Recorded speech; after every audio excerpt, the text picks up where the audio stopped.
Hello, welcome to the 2020 River Ridge Virtual Activity Code Meeting. I'm Mr. Wade Winkers, the middle school, high school Dean of Students and Athletic Director. This year, due to the pandemic, all of our activity code meetings will be ran or watched through this format. It is required for all freshmen and juniors to watch the video and then sign off on afterwards. It is a requirement that they watch the video plus they do that with their parent or guardian, as they will both be required to complete the signature form. As we resume athletics here at River Ridge, I would like to give you some information regarding our fall sports. A lot of things are up in the air at this time as far as how things will be structured and whatnot, but coaches are starting to prepare and have been preparing for the season. And those season dates, when those all start, are listed here. So you can see the football season starting. I'm the head football coach also. August 3rd is our test out and helmet fitting day. Time will be determined on that schedule. August 4th is our first day of practice, and then so on from there. Our schedules will be figured out shortly, hopefully, based on guidance from the WIAA and local health departments. So that will be shared out. But if you are planning on going to football and Mr. Winkers does not have your information, you need to reach out to me to give you that information. Cross country and volleyball both start on August 17th. Coach Spurley and Coach Langmeyer will have that information for them, those athletes as well. So you can reach out to them to get that information. At this time, we're going to start to discuss the activity code meeting. Once again, the activity code meeting is required for all freshmen and juniors, along with any new students that come into the district. They're required to watch this video and be accompanied by their parent or guardian, because they both will have to sign off on it. We will go quite quickly through this. This is an available document for you to read the activity code meeting on the site that was shared with you.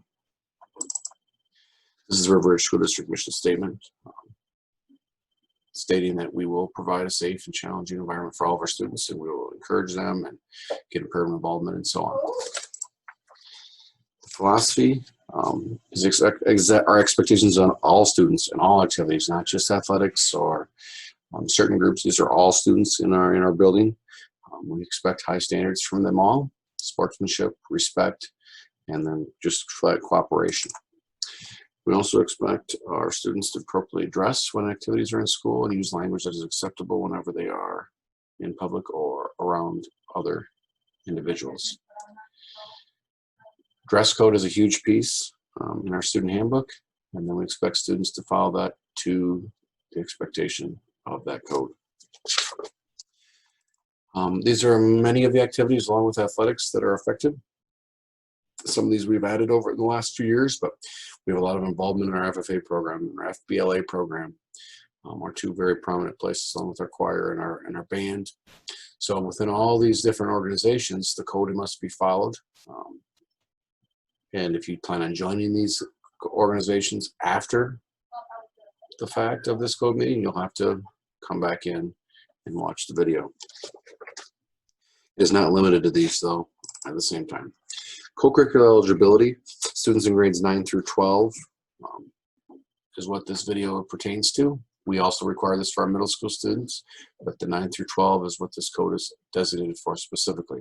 You must attend the mandatory meeting as a freshman junior. You're watching it as a video instead of attending it. Athletes are expected to have a WIA physical card or alternate year card in hand. The difference this year is if you are unable to get in to get a physical on the year that you're supposed to, there is a waiver that is available on the shared site with you that allows you to bypass that. I highly discourage it. It's only if you are not able to get in. So you do need to make every opportunity or every effort to get in and get an updated physical. WIA handbook rules. There's a WIA rules of emphasis document that you can read. There's a concussion management plan waiver that you will sign. And then each freshman and junior must have an impact test on file that they will take care of. Academic eligibility is determined quarterly. If you have a 1.5 or less, or if you have at least one failing grade, you'd be deemed ineligible for the following quarter. This is a quarterly, not semester. Semester grades are set up for your GPA as far as your transcript, do not affect athletic eligibility or activity eligibility. These are just quarter grades. It's 15 school days from the end of the quarter when grades are finalized. If it's from the fourth quarter, that offense varies a little bit because we're not in school for the month of August, but athletics and activities have begun. Training eligibility rules includes boys and girls in all activities. Penalties served for each activity passed or each student is part of at time of offense. So if it happens during September 30th, whatever things are going on from then until the next part, until your penalty is over, that will determine those activities will be suspended for. So it could be FFA, it could be football, it could be FBLA, all at the same time. Not just a penalty for football or a penalty just for FFA. All the things that are happening at that time will be in place. And the code of conduct is followed year-round for 12 months. Standards of conduct. Violations, using possession, buying, selling alcohol at a party, controlled substances, free drugs. You should know what controlled substances are. You should know what performance-enhancing substances are. That is a document also available on that shared site with you. Prescription drugs, use of those, that is also in violation. Possession or use of any type of tobacco.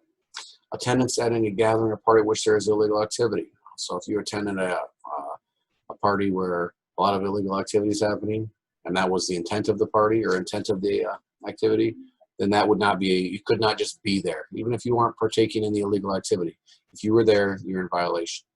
The exceptions are when you may be at a wedding reception. You're allowed to be there. There's illegal activity happening, maybe from people out of high school, or maybe a graduation party. Those are some things that allow that to be an exception. If there's illegal activity going on, with especially high school students, you need to eliminate yourself from that. Also, standard of conduct violation is theft or vandalism or disorderly conduct, whether it be verbal, physical, or sexual harassment of a student. That's a standard of conduct. Chronic unexcused absence or tardiness, or leaving school without clearance. Those could be considered offenses. All students conducting themselves in a fashion that violates school rules according to the student handbook, we can determine a penalty for that. It does not have to necessarily be the steps that are in the code, but we can determine that as head athletic director, dean of students, head coaches, advisors, so on, if students are in violation of the school handbook. As far as reporting procedures, people want to report illegal activity. Violations may be reported by administrators, faculty, parents, law enforcement, or any other student adult. Students can't report students unless it happens on school grounds, and that's a little different. If you are reporting something specifically as a parent, statement must be written and signed. You must put your name on it, not anonymous. You must have the date, time, and place, and description. Any such report must be received within 30 days from the supposed occurrence of the violation. There may be exceptions to that if we find out things as an administration that we need to cover after the 30 days. Attendance requirements: students must be in school a full day of a contest or event unless excused for a dental or doctoral appointment, funeral, or administrative permission. A lot of people think, well, if I'm here by 11 o'clock, I'm here for counts for half a day or a full day. No, you need to be in school. If you're homesick, stay homesick. There's no point of coming in and making people sick, especially in these times. If you have an appointment, that's different. You're also expected to be in attendance the day after a Monday through Thursday event or contest unless excused for a dental or doctor appointment, funeral, or have administrative permission. Meaning if we have a game on a Thursday night in Shellisburg, you're expected to be at school on Friday on time. When these become habitual problems, patterns of tardiness, patterns of absence, then we're going to have violations. Consequences for academic co-curricular activities. So these would be things such as FFA, FBLA, honors choir, forensics, and so on. First major minor offense or second minor offense, student is banned for participation a period of 1 calendar month for an academic. So September 1st to October 1st, that was when the violation was handed down, or the suspension was handed down. They are still required to attend the events during the suspension. Second offense, major, or third minor offense will result in 12 calendar months from the date of suspension. So September 1 of 2020 to September 1 of 2021 would be an example. Third major or fourth minor offense, they're done for the rest of their high school career. So if we have multiple offenses, this penalty does become more severe, and students can become ineligible for the rest of their high school careers. Athletic consequences, athletes are required to practice and attend just like they would be if they were not suspended. In order for a suspension to be complete, the athlete must complete the whole season. An example, you cannot come out for football because you had a violation in the summertime and you don't want to miss basketball. If you do that, come out for football, you must complete the season. If you quit after your suspension is over, you get to redo it all again during basketball. It's not a way to just get out of it for another sport.